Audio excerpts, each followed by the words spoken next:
औज़ु बिल्लाहि मिनश शैतानिर रजीम बिस्मिल्लाहिर रहमानिर रहीम अल्हम्दुलिल्लाहि रब्बिल आलमीन वस्सलातु वस्सलामु अला सय्यिदिल अंबियाइ वल मुरसलीन व खातमन नबिय्यीन अल्लाहुम्मा सल्लि अला सय्यिदिना व मौलाना मुहम्मदिन अदद मा फी इल्मिल्लाहि सलातन दाइमतन बिदवामिन मुल्किल्लाह। मुअज़्ज़ज़ नाज़रीन, अस्सलामु अलैकुम व रहमतुल्लाहि व बरकातुहू। जाज़ब पब्लिकेशंस में खुश आमदीद। मैं मोहम्मद सईद जाज़ब आपकी खिदमत में हाज़िर हूँ। तालीमुल कुरान का सिलसिला जारी है और मैं आपकी खिदमत में सूरह आले इमरान की तफसीलात और तशरीहात के साथ हाज़िर हूँ। आज की नशिस्त में सूरह आले इमरान की आयत नंबर 161, 162 और 163 शामिल हैं। इरशाद बारी ताला है व मा काना लिनबिय्यिन यगुल व मन यगलुल यअति बिमा गल्ला यौमल क़ियामा सुम्मा तुवफ़्फ़ा कुल्लु नफ्सिन मा कसबत व हुम ला युज़लमून अफ़मन इत्तबअ रिज़वानल्लाहि कमन बाअ बिसख़तिन मिनल्लाहि व मअवाहु जहन्नम व बि'सल मसीर हुम दरजातुन इंदल्लाह वल्लाहु बसीरुम बिमा यअमलून। और किसी नबी की ये शान नहीं कि वो ख़यानत करे, और जो कोई ख़यानत करेगा तो उसे क़यामत के दिन ख़यानत की हुई चीज़ अल्लाह ताला के रूबरू हाज़िर करना होगी। फिर हर शख्स को उसके आमाल का पूरा पूरा बदला दिया जाएगा और उन पर किसी किस्म का जुल्म नहीं किया जाएगा। भला जो शख्स अल्लाह की रज़ा का ताबे हो वो उस शख्स की तरह मुर्तकिब ख़यानत कैसे हो सकता है जो अल्लाह की नाखुशी में गिरफ्तार हुआ और जिसका ठिकाना दोज़ख है और वो बहुत ही बुरा ठिकाना है। अल्लाह ताला के यहाँ उन लोगों के मुख्तलिफ दर्जात हैं और अल्लाह ताला उनके सब आमाल को देख रहा है। नाज़रीन, गललुन का लफ्ज़ यहाँ पर इस्तेमाल हुआ है। इसके असली मानी है किसी चीज़ का दरमियानी खलाओं में चले जाना। चुनांचे गललुन उस पानी को कहते हैं जो दरख्तों के दरमियान से बह रहा हो। गुल्लुन, गुल्ला और गुल्लुन दिल में छुपी हुई दुश्मनी को भी कहते हैं। नीज़ धोखा और फरेब जो छुपा कर किया जाता है उसमें भी छुपाने का पहलू गालिब होता है। इब्न फारिस रहमतुल्लाह अलैह लिखते हैं कि इसके बुनियादी मानी किसी चीज़ का दरमियान से गुजरना और किसी चीज़ का जम जाना है। गल्ला या गिल्लु के मानी है कीना रखना और गल्ला या गुल्लू के मानी है ख़यानत करना। मज़कूरा आयत में व मा काना लिनबिय्यिन यगुल्ला के मानी आम तौर पर यह किए जाते हैं कि नबी के शायान नहीं कि वो माले गनीमत में ख़यानत करे। लेकिन साहिबुल मुनार अल्लामा रशीद रज़ा रहमतुल्लाह अलैह ने बाज़ मुफस्सिरीन किराम के हवाला से लिखा है कि इससे मुराद माले गनीमत में ख़यानत करना नहीं बल्कि वही में से कुछ मख्फी रखना है। यहाँ मुफस्सिरीन किराम रहमतुल्लाह अलैहिम ने गुलूल के मानी कितमान यानी छुपाने के किए हैं। मतलब यह है कि नबी का काम तबलीग रिसालत है। जो वही उसकी तरफ भेजी जाती है वो बिला कम कासत उसे लोगों तक पहुंचा देता है। अब अगर इसमें कोई ऐसी बात है जो किसी के मोतकदात या मुफादात के खिलाफ जाती है तो इसमें रसूल का कोई कसूर नहीं, वो इसमें कोई तब्दीली भी नहीं कर सकता। नाज़रीन, इस आयत करीमा के शान नज़ूल के बारे में उलमा की मुख्तलिफ आरा है।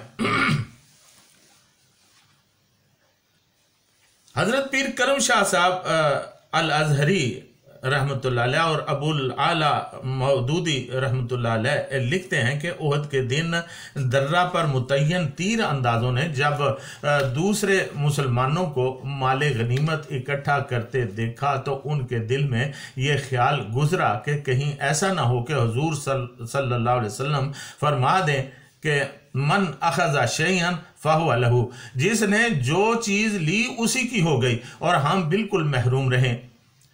ये ख्याल करके अपनी जगह छोड़कर गनीमत जमा करने में मशगूल हो गए। हुजूर सल्लल्लाहु अलैहि वसल्लम ने वजह दरियाफ्त फरमाई तो वो कोई माकूल जवाब ना दे सके। उस वक्त नबी अकरम सल्लल्लाहु अलैहि वसल्लम ने उनके दिल की बात कह दी, अज़नंतुम अन्नना तगुल्लु वला नक्सिमु लकुम, क्या तुम ये ख्याल करते थे कि हम खयानत करेंगे और तुम्हें कुछ ना देंगे? और उस वक्त यह आया करीमा नाज़िल हुई। ज़्यादातर मुफस्सिरीन इकराम रहमतुल्लाह अलैहिम ने इस आयत का शान नुज़ूल जंग उहद के इसी वाक़या के बारे में बताया है, लेकिन बाद मुफस्सिरीन ने हज़रत अब्दुल्ला बिन अब्बास रज़ी अल्लाह ताला अन्हु के हवाले से लिखा है कि यह आयत सुर्ख रंग की रुईदार चादर के बारे में नाज़िल हुई जो बदर के दिन अम्वाल गनीमत में से कम हो गई थी। बाद लोगों को गुमान गुजरा कि वो चादर रसूलुल्लाह सल्लल्लाहु अलैहि वसल्लम ने खुद रख ली थी। चुनांचे इस आयत में उस बदगुमानी का अजाला किया गया है।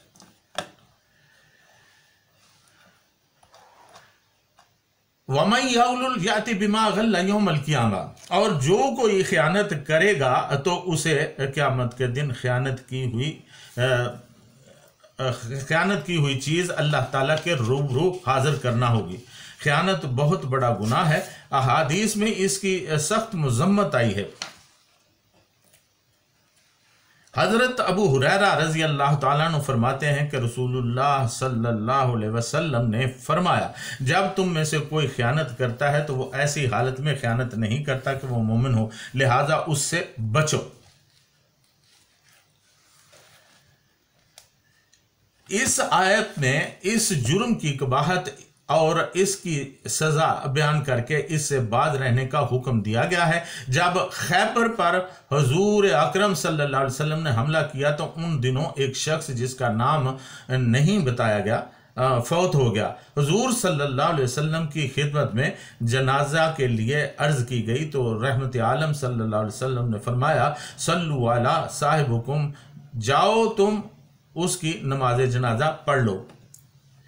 सहाबा किराम रज़ी अल्लाह ताला अन्हुम के चेहरों की रंगत बदल गई तो हुजूर सरवर कायनात सल्लल्लाहु अलैहि वसल्लम ने फरमाया, इन्ना साहिबकुम गल्ला फिल्लाहि, कि तुम्हारे इस हमराही ने माल गनीमत में ख़यानत की है। हम हैरान रह गए और जब इसके माल की तलाशी ली गई फवजदना खर्जा मिन खर्जिन यहूद ला यसावी दिरहमैन, तो हमें उसके सामान से यहूदियों के चंद मनके मिले जिसकी कीमत 2 दिरहम से भी कम थी। इससे मालूम हुआ कि माल गनीमत में मामूली सी खयानत भी इतना बड़ा जुर्म है कि हुजूर अकरम सल्लल्लाहु अलैहि वसल्लम जैसे रहमदिल नबी सल्लल्लाहु अलैहि वसल्लम ने भी इसकी नमाज जनाजा नहीं पढ़ी। नीज ये भी पता चला कि निगाह नबुव्वत से इतनी सी बात भी पोशीदा न थी। हज़रत अबू हुरैरा रज़ी अल्लाह ताला अन्हु फरमाते हैं कि हमें जंग खैबर में सोना चांदी तो मिला नहीं, बस ऊंट बकरियां और कपड़े वगैरह ही मिले थे। एक शख्स रफ़ा बिन जैद ने रसूलुल्लाह सल्लल्लाहु अलैहि वसल्लम को एक गुलाम तोहफ़तन दिया था जिसका नाम मदम था। इसके बाद आप सल्लल्लाहु अलैहि वसल्लम वादिल कुरा की तरफ बढ़े। वहां पहुंचने पर मदम आप सल्लल्लाहु अलैहि वसल्लम को सवारी से उतार रहा था कि उसे एक तीर आकर लगा जिससे उसकी मौत वाक़या हो गई। लोगों ने कहा, इसे जन्नत मुबारक हो। आप सल्लल्लाहु अलैहि वसल्लम ने फरमाया, हरगिज़ नहीं, इस ज़ात की कसम जिसके दस्ते कुदरत में मेरी जान है, उसने खैबर के दिन अमवाल गनीमत की तकसीम से पेशतर एक कमली चुराई थी जो आग का शोला बनकर इसके गिर्द लिपट रही है। लोगों ने आप सल्लल्लाहु अलैहि वसल्लम का ये इरशाद सुना तो एक शख्स एक तस्मा या 2 तस्मे लेकर हाजिर हो गया। आप सल्लल्लाहु अलैहि वसल्लम ने उसे फरमाया, अगर तुम इन्हें दाखिल ना कराते तो क़यामत के दिन ये तस्मे आग बनकर तुम्हें जलाते।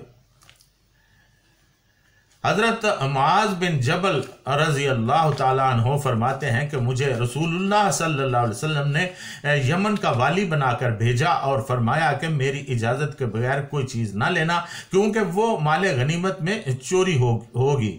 हज़रत उमर बिन खत्ताब रज़ी अल्लाह ताला अन्हु फरमाते हैं कि रसूलुल्लाह सल्लल्लाहु अलैहि वसल्लम ने फरमाया, जब तुम किसी शख्स को इस हालत में पाओ कि उसने माले गनीमत में खयानत की है तो तुम उसके सामान को जला दो और उसको मार दो।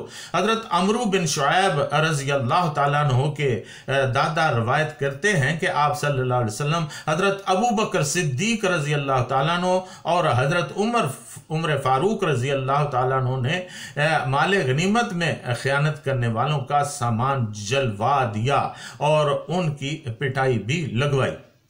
हजूर अकरम सल्लल्लाहु अलैहि वसल्लम का इरशाद है कि ऐ लोगों, मैंने तुमको खबरदार कर दिया है, अगर कोई शख्स किसी दूसरे का ऊंट चोरी करेगा तो क़यामत के दिन अपने साथ लेकर आएगा, हत्ता कि अगर किसी दूसरे की ज़मीन पर नाजायज़ कब्जा किया तो ज़मीन का वो टुकड़ा 7 ज़मीनों के नीचे तक उसके गले में डाल दिया जाएगा और वो उसे खींचता हुआ लाएगा। सुम्मत वफ़ा कुल्लु नफ्सिन मा कसबत वहुम ला युज़लमून, हर नफ्स को उसके अमल के मुताबिक पूरा पूरा बदला दिया जाएगा और उन पर किसी किस्म की ज़्यादती नहीं की जाएगी। यानी ये तुम्हारे खुद करदा अमाल हैं, हर शख्स अपने अमाल का जिम्मेदार होगा, क्यों किसी एक का अमल किसी दूसरे के जिम्मा नहीं लगाया जाएगा और हर जुर्म की सज़ा जुर्म की संगीनी के मुताबिक दी जाएगी, किसी के साथ ज़्यादती नहीं होगी। अलबत्ता अल्लाह ताला की मेहरबानियाँ बेहद्दो बेशुमार होंगी, उसकी रहमत के दरवाजे खुले होंगे। पारा नंबर 8 सूरतुल अनाम आयत नंबर 160 में इरशाद बारी ताला है, मन जा बिल हसनति फलहु अशरा अमसालुहा व मन जा बिस्सय्यति फला युज्जा इल्ला मिसलहा वहुम ला युज़लमून। और जो कोई लाए एक नेकी तो उसके लिए 10 होंगी उसकी मानद, और जो कोई करेगा एक बुराई तो न बदला मिलेगा उसे मगर सिर्फ एक बुराई के बराबर, और उन पर जुल्म नहीं किया जाएगा। यानी नेकी का अजर कम से कम 10 गुना होगा, जो बढ़कर 700 या लाखों गुना तक भी हो सकता है। और जो कोई बुरे आमाल करेगा उसको सिर्फ एक ही बुराई का हिसाब देना होगा। यही तो अल्लाह ताला की शान बंदगी है।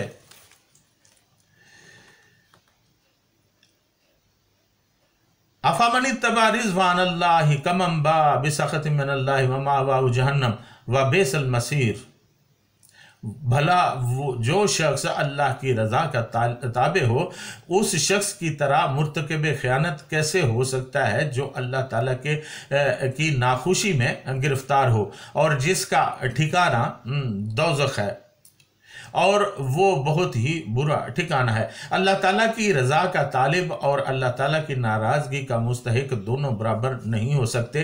कहाँ अल्लाह ताला से सच्ची मोहब्बत करने वाला, उसकी अताअत करने वाला, उसकी खुशनुदी के लिए सब कुछ कुर्बान कर देने वाला, जैसे सहाबा इकराम रज़ी अल्लाह ताला अन्हुम के और उनके बाद सालिहीन उम्मत, और कहाँ अल्लाह ताला की नाफरमानी करने वाला, उसके अहकाम से मुंह मोड़ने वाला, उसकी नाराज़गी की परवाह न करने वाला और अपनी ख्वाहिश को अल्लाह ताला की रज़ा पर तरजीह देने वाला, जैसे कुफ़ार मुशरिकीन और उसके पैरोकार नाफरमान लोग, ये दोनों कैसे बराबर हो सकते हैं?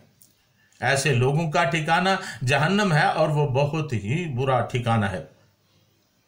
हुम दरजातुन इंदल्लाह वल्लाहु बसीरुम बिमा यअमलून। अल्लाह ताला के हाँ उन लोगों के मुख्तलिफ दर्जात हैं और अल्लाह ताला उनके सब अमाल को देख रहा है। हर नेक व बद के मुख्तलिफ दर्जात हैं, यानी नेकी के बाद भी दर्जात हैं और बुराई के भी दर्जात हैं। जिस किस्म का अमल होगा उसी किस्म की जजा होगी। मुजरिमीन में से चोर, डाकू, और खाइन वगैरह का दर्जा अलग अलग होगा। काफिर अलग होंगे, मुशरिक अलग होंगे, अय्याशी फहाशी शराब नोशी करने वाले एक अलग दर्जा में होंगे और उनसे सिर्फ उनके जुर्म का मुआवजा किया जाएगा और दर्जा बदर्जा सज़ा दी जाएगी। इसी तरह नेकी के भी दर्जात होंगे। पारा नंबर 8 सूरतुल अनाम आयत नंबर 132 में इरशाद बारी ताला है, वालिकुल्लिन दरजातिन मिम्मा आमिलू वमा रब्बुका बिगाफिलिन अम्मा यामलून। और हर एक के लिए उनके आमाल के सबब दर्जे मिलेंगे और आपका रब उनके आमाल से गाफिल नहीं। जिस तरह ऊंच नीच है इसी तरह आखिरत में भी तफावुत होगा। बाज़ लोग नहायत बुलंद दर्जों में होंगे और बाज़ नहायत पस्ती में होंगे। अल्लाह ताला अपनी मखलूक के आमाल को देख रहा है, उसका इल्म हर चीज़ पर मुहीत है, लिहाजा वो आमाल के मुताबिक ही जज़ा सज़ा देगा। नाज़रीन, अल्लाह ताला से ये दुआ है कि अल्लाह ताला हमें अमीन और सादिक बनाए। गो कि ये बहुत मुश्किल काम है, लेकिन अल्लाह ताला से दुआ है कि अल्लाह ताला हमें हमारे पास जो अमानतें हों उनका ख्याल रखने, उनमें ख़यानत ना करने की तौफीक अता फरमाए।